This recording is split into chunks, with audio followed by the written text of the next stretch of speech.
పాలకుల్ని ప్రభుత్వాలను ఎప్పుడు నిత్యం ప్రశ్నిస్తూ ఉండేవారు సుక్క రామ్ నరసయ్య మన న్యూస్ స్టూడియోతో ఉన్నారు. అన్నగారిని ఒకసారి మాట్లాడి చూద్దాం. అన్న ఈరోజు ఇక్కడ ప్రజా సభ చెప్పేసి పెట్టినారు కదా, దాని గురించి మీరు ఏమనుకుంటున్నారు? ప్రజాకళల పండగ అనేటువంటి సభని రవీంద్ర భారతిలో పెట్టడం చాలా హర్షించదగ్గ విషయం. చాలామంది గాయకులు నాయకులు ఈ మధ్య మాట్లాడుతున్నటువంటి మాట ఏంటంటే నా గూటికి నేను వచ్చిన, నా సొంత గూటికి నేను వచ్చిన అని మాట్లాడుతుంటారు. బట్ నేనేమంటా అంటే నాకు పురుడు పోసింది ప్రజానాట్య మండలి. ఆ ప్రజానాట్య మండలి సభ పెడుతున్నది కాబట్టి నేను ఉత్తగా రావద్దు కాబట్టి ఆ ప్రజానాట్య మండలి ఆడి పాడి ప్రజానాట్య మండలిని ఉత్తేజపరిచి ప్రజల్ని చైతన్యపరిచినటువంటి నిసారణ మీద ఒక పాట రాసుకొని నా వంతుగా నేను పనిచేయాలి.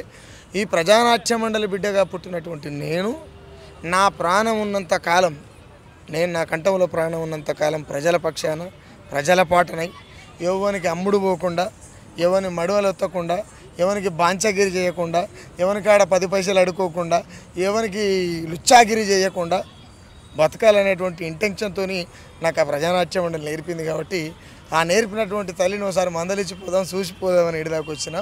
అందులో భాగంగా నిసారన్న ముస్లింలలో సింగర్లు రైటర్లు చాలామంది తక్కువ ఉంటారు మన తెలంగాణలో.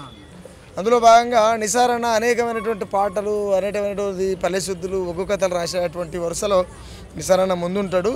అన్న మీద ఏమనంటే ప్రజా ఉద్యమాల పాటలై నిసారన్న పాటలెన్నో రాసేటోడురా, ప్రజా ఉద్యమాల పాటలై నిసారన్న పాటలెన్నో రాసేటోడురా, ఊర ఊట సెలిమెలోలేరా నిసారన్న పాటలెన్నో పాడేటోడురా, ఊర ఊట సెలిమెలోలేరా నిసారన్న పాటలెన్నో రాసేటోడురా, కలమ్మ తల్లి ఒడి ఎట్ల వీడెనో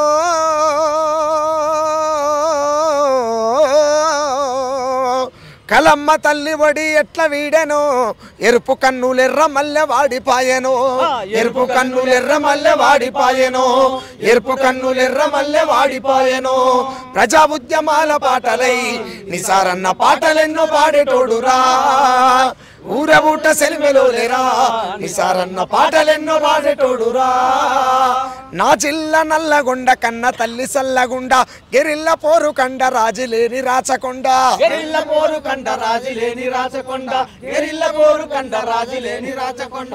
నిసారన్న మీద రాసిన పాట సైన్ మీడియా అనేటువంటి యూట్యూబ్ ఛానల్లో పూర్తి పాట వీడియోతో పాటు రిలీజ్ అవుతుంది సైన్ మీడియాలో.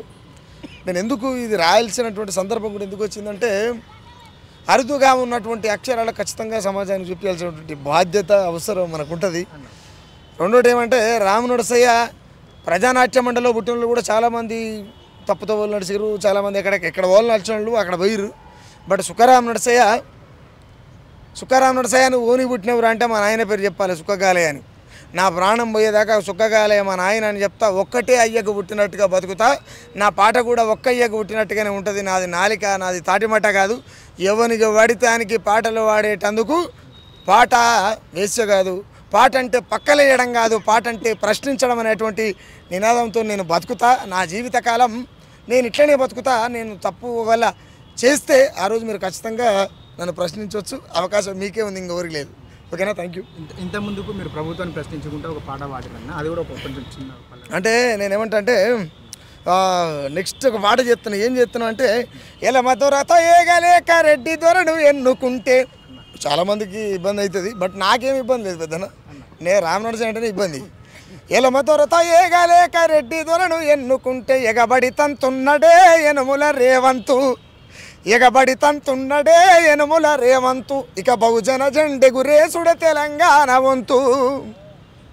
ఇక్కడ నైజాములు పరిపాలించినప్పటికీ ఎస్సీ ఎస్టీ బీసీ మైనార్టీ బిడ్డలని బట్టలిప్పి బతుకమ్మలాడిచ్చింది ఇక్కడ ఉన్నటువంటి వెలమదొరలు, రెడ్డి దొరలే. పేరు మాత్రం నైజాములది. మనల్ని ఆట ఆడించి వీళ్ళు మనం చేసేటువంటి మనల్ని హింసించుకుంటా మనతోని వైభోగాలను చేర్చుకుంటా వాళ్ళు చూపించినటువంటి వాళ్ళు ఎలమదొరలు, రెడ్డి దొరలే. కాబట్టి ఎలమదొరల, రెడ్డి దొరల పరిపాలన చూసిన రేపు బహుజన జెండా ఎగిరేయాలి అని చెప్పేసి ప్రజానాట్య మండలి కోరుకుంటుంది. ఆ ప్రజానాట్య మండలికి ఈరోజు ఏ సంబంధాలు లేకుండా జీవిస్తున్నటువంటి నేను కూడా నా ప్రాణం ఉన్నన్ని రోజులు ప్రజల పాటగానే ఉంటా, ప్రజల పాటగానే చస్తా. దాంట్లో ఎలాంటి ఇబ్బంది లేదు. ఎందుకు అనంటే ఇప్పుడు మీరు అనొచ్చు, మళ్ళీ ఒక క్వశ్చన్ చేస్తారు మీరు, ఏమనంటే రామ్ నరసన్న ఎంతోమంది కళాకారులు సర్దార్ రశ్మిని సర్దార్ రశ్మి లాంటి నరికి చంపారు కదా, డోలక్ దయంతో నరికి చంపిరు కదా, సారంగపాన్ ఎట్లా చచ్చిపోయిండు, శంకరన్న ఎట్లా చచ్చిపోయిండు, ఎర్ర ఉపాలు ఎట్లా చచ్చిపోయిండు, కలేకూరు ఎట్లా చచ్చిపోయిండు, శ్రీశ్రీ ఎట్లా చచ్చిపోయిండు అంటారు.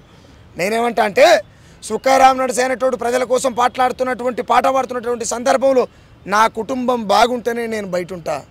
ఒళ్ళు మరిచిపోయి పాట పాడేటువంటి మనిషి కాదు రామ్ నరసయ్య. వాళ్ళందరూ చాలా గొప్పలు, వాళ్ళు కుటుంబాలని కూడా త్యాగం చేశారు. కుటుంబాలని త్యాగం చేసేంత గొప్పను నేను కాదు. రెండోటి ముఖ్యంగా ఏంటంటే సుఖరామ్ నరసేన కూడా నా కళాకారుడు అన్నాడు అనుకో, వాని ముడ్డి బట్టలు ఉడదీసి చింతపరిగలు తీసుకొని పిర్రలాస్తాడు కొడుతొక్కని. ఎందుకు అంటే పాట పాడుతోలని, బతుకు తెరువు కోసం పాటలు పాడుతోలని కళాకారులు అనురుబై. నా బతుకు తెరువుతో నేను పాటలు పాడతలేను. నాకు బాధ అనిపించినప్పుడు పాట రాస్తా, నాకు బాధ అనిపించినప్పుడు పాడుతా, నాకు బాధ అనిపించినప్పుడు తిక్క తిక్క చేస్తే వాని ముడ్డి మొత్తం సాఫ్ చేస్తా. మరి దానికి ఏమంటారు? కాబట్టి కళాకారుడు అనేటువంటి ఎంటర్టైన్మెంట్ కళాకారుని కాదు నేను. వీధి కళాకారులు వేరే, సుఖరామ్ నరసయ్య వేరే. నేను కళాకారుడు అంటే అసలే ఒప్పుకోను. ఈ మధ్య కాలంలో పాటగాళ్ళందరూ కూడా పాటని వాళ్ళ ఒక విధంగా చెప్పాలంటే వాళ్ళకి అనుకూలంగా కొంతమందికే ప్రాధాన్యత ఇస్తూ పాడుతున్నారు.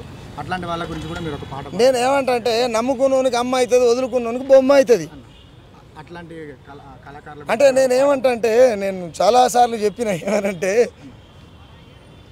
ప్రశ్నించే తత్వాన్ని సంపుకొని పాటమ్మ ఊరేగుతున్నావు, దొంగ నేతల కాడ వంగి దండం పెట్టి ఎడక తింటున్నావు, మతిగతి తప్పేనా స్వరము శృతి తప్పేనా, రాజకీయ వ్యభిచారాలొంపిలో పడ్డవు, ఎందుకే పాటమ్మ ఏలనవుతున్నావు.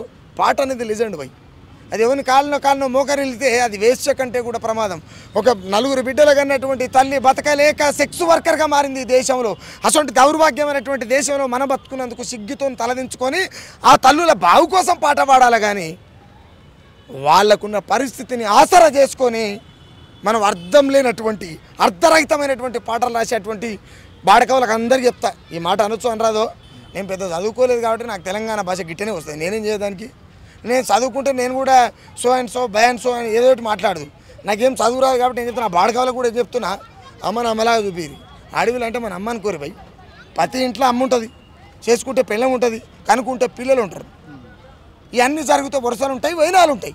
కాబట్టి ఆడబిడ్డలకు గౌరవించేటువంటి పాటలు చేయాలి అందరూ అని చెప్పి చెప్తున్నాను. Thank you so much. Thank you. చూశారు కదండి, ఈ వీడియో కనుక మీకు నచ్చినట్లయితే లైక్ చేయండి, షేర్ చేయండి, న్యూస్ టుడే తెలుగు డైలీని ఫాలో చేయండి.